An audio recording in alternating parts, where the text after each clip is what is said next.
Today I would like to discuss the various triggering options for the Fluke 190 series scope meter. We do have a unique feature with all of our scope meters, which is called Connect and View. So as soon as you apply a signal to the meter,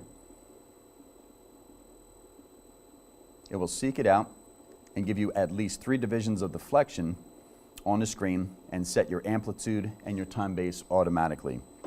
If you want to go a little further and start triggering and take some additional options, you simply press the trigger button, and now you can decide on which channel you want to trigger, whether it's A, B, C, or D. You can also trigger on the rising slope of the curve.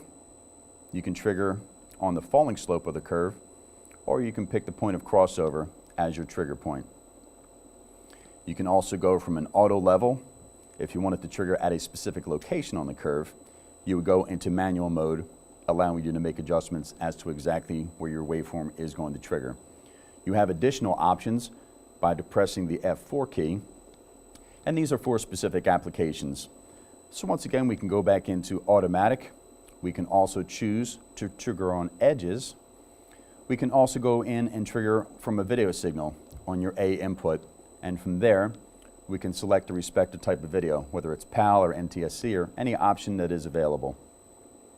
We can also go back, say if you're looking at the output of a drive, and now you can trigger on a pulse.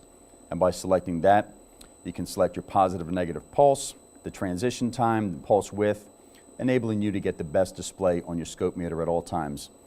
So there you have the various triggering options for your 190 series scope meter, enabling you to best see your waveform and enhance your troubleshooting.